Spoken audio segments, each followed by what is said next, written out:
welcome back to Jenna's Journey. So thank you for tuning in. Trying some new editing things. I'm trying, as I learn different techniques and some different things, I want to try to put it within the channel and see if it will work, to make my videos a little bit more interesting and not as much just being a talking head talking at you for any length of time, especially because I'm incredibly long-winded. So I apologize. I will get better with that. Editing, I can trim down so many things and really make it so that, the important parts are what lead. I'm going to add some different clips and different things into this video so that you can basically know what I am talking about and see behind the scenes a little bit so that I can bring you a little bit further into my day-to-day life. Let's go ahead and get started.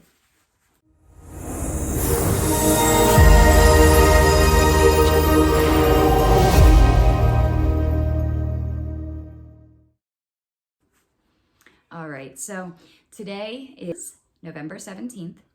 And it just so happens to be my love bug's birthday. So my little half Jack Russell, half pug, and I'm pretty sure that he has some American bulldog in there. He is 3 today. And this is the first birthday that he has been with his forever home with me and with our family. And he has enriched our lives beyond what we ever could have imagined. For, most of my life, I've been allergic to dogs.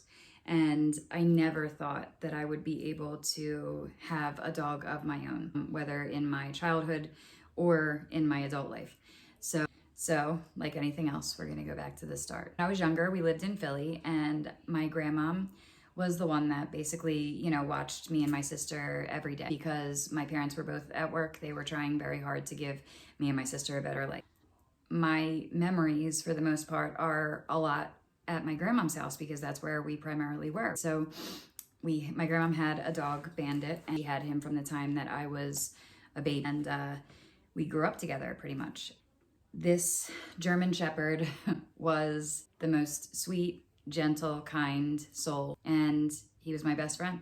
I had him up until the time that I was 7 years old. I remember it still like it was yesterday. My grandfather took Bandit to the groomer, he said, but it was really to the vet. And they had found that his whole body was riddled with cancer. And then they ended up putting Bandit down. I can still picture my grandmom's face. She was sitting in her chair. Her face was like bright red, borderline purple. And she was just hysterically, inconsolably crying.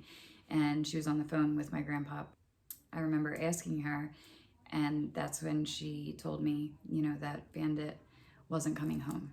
And I remember literally taking off, running down the street as fast as I could to try to outrun the emptiness and the pain that I was feeling. And as most of us know, it doesn't matter how quickly we run, pain demands to be felt. It took me a long time to really deal with that. So after this had happened, Bandit had passed away. I remember our neighbor, who were really good friends of ours, they had bought a Cocker Spaniel and they brought her over.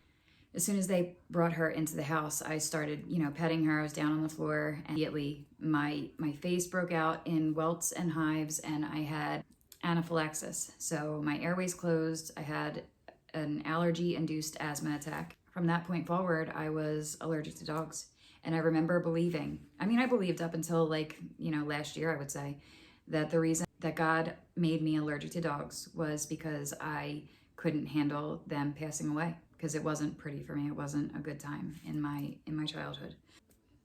From that point forward, because I couldn't even be around family members who had dogs in the house. I would go every 2 weeks and get allergy shots, and that was not a whole lot of fun. But in reality, my parents and I were trying to do whatever we could to keep me from being airlifted to, the nearest hospital, because it really did get bad. It was a very big hole that I had inside of me because I love animals. I've always loved animals. It doesn't matter if it's a lizard to, an insect, like every life matters to me, always has. I really always thought that okay, your body changes every 7 years. So eventually, I will grow out of this. So I started taking Claritin and a couple different allergy medicines, trying to kind of test them out and see if, it would work for me. And it helped a little bit, the asthmatic part of it had gotten better. But you know, the hives and the itching and all of that, it didn't really lend to that too much.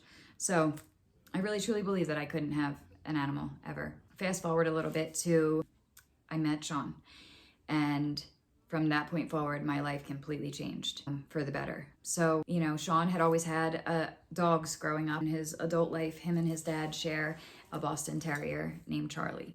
And this dog brought me so much joy.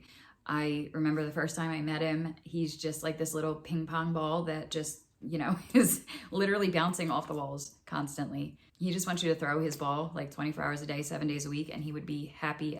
But unfortunately, you know, he would end up passing out, which he, I think, does sometimes. He will literally go until he throws up. I love him so much that I had said to Sean when we moved in together, I'm like, I really would like a dog. Like, I really want to at least try. And his biggest fear, which rightfully so, was that if we did get a dog, I would fall head over heels in love with, you know, him or her. Then from that point forward, I wouldn't say how it was affecting me. So if, you know, if I was sick or if I wasn't feeling good, that I would never say anything because of the fact that, you know, I would never be able to give an animal back.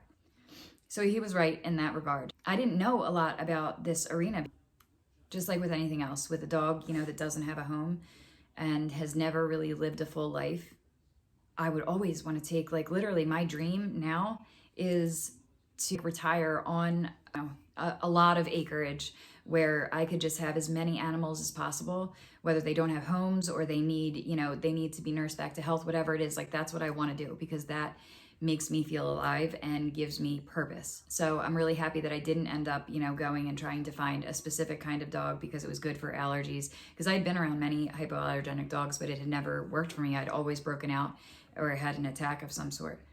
So on this specific day, me and Sean were going to run errands, and it said to him, like, look, can we just stop by the shelter? You know what I mean? I just want to see how I react in there. I want to see if I break out or if I really am okay. And, you know, previous to this, I would say probably like 6 months before this, even with Charlie, I thought that I was getting better, you know, and that my allergies were kind of subsiding a little bit. One day, you know, I was throwing his ball and I must have touched my eye because within, I would say, maybe 10 minutes, I looked like I was in the ring with Tyson, or like, you know, Sloth from Goonies. It was pretty much like, it wasn't a good situation and it didn't feel good. It didn't look good. It was scary. I had that in the back of my mind. Like, I really hope that I can do this. I hope that I can find a dog that I will not have a reaction to. So we go in there, and initially we were looking at this one dog because, you know, you're looking online to kind of see like what they have.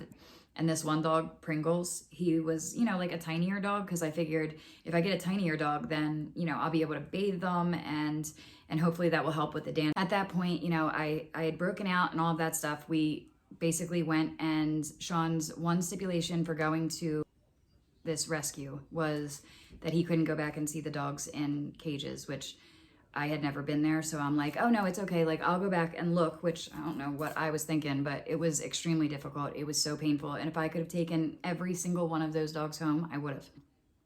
But so long story short, they bring Pringles out to us. However, there was a man that walked in while we had him.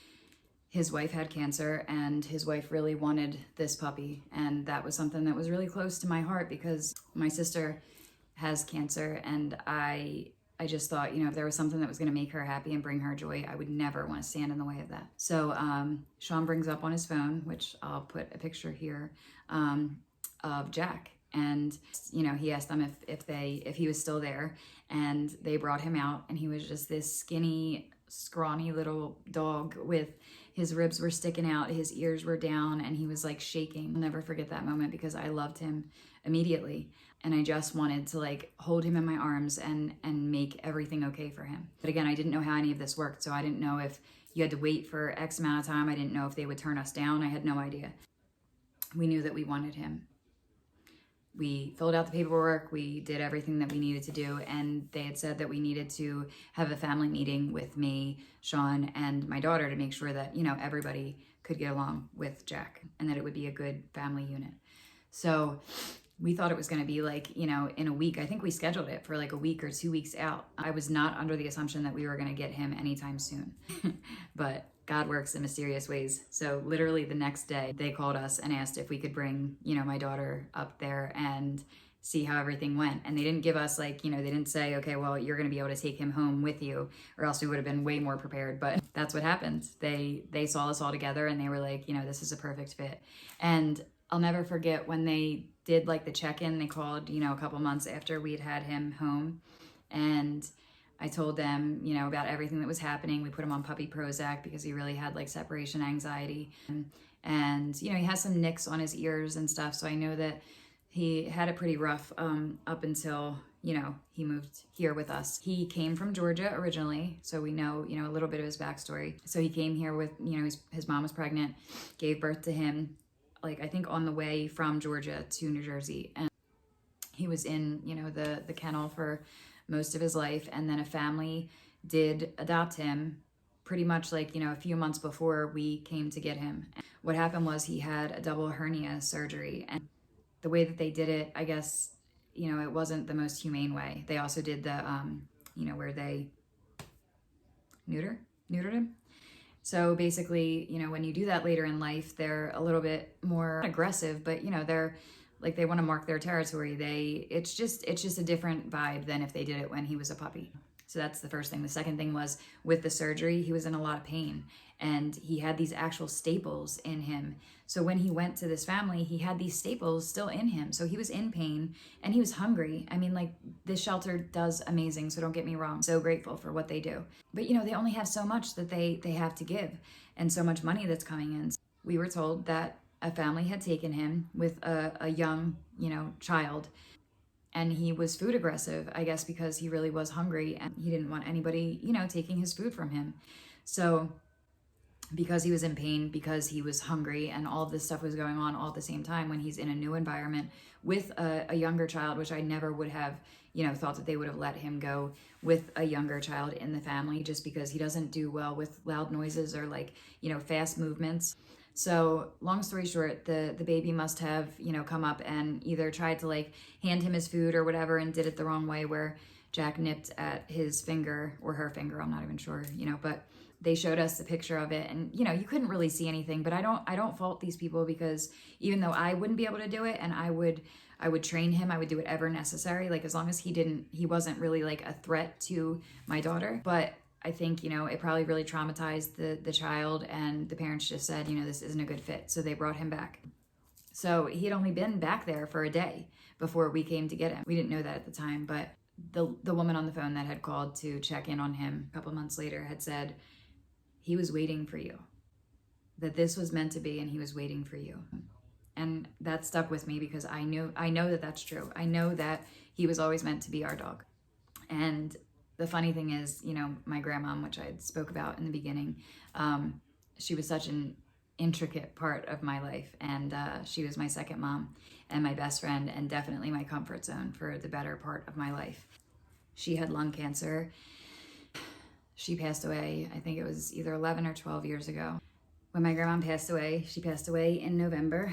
Her birthday was in November, and Thanksgiving, which was, her favorite holiday, was in November also. So November had always been, a rough month for our family. So his birthday being on the 17th of November is like right smack in the middle of all of that. And it's just perfect, because it literally just is a reminder that where there is pain, joy can just as easily take its place. So that's the first thing. The second thing is, we didn't realize at the time, but hindsight being 2020, we got him right before COVID hit, and we were quarantined. He just came in and brought light back into those spaces. So,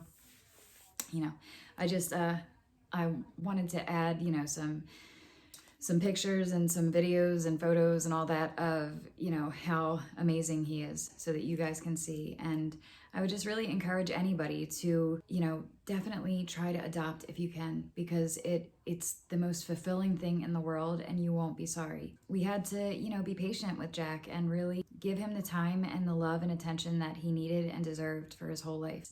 After all the things that have happened in my life, the fact that I could give somebody a home that is loving and content, where he can be himself and just know that he's loved, is such an amazing thing. What's going to start happening, and what you're going to start seeing, is, a couple different editing styles. I'm going to try to implement some of the stuff that I'm learning behind the scenes, if you like it or not. I love you guys so much. I appreciate you watching as always, and I hope to see you in the next one. Thanks so much.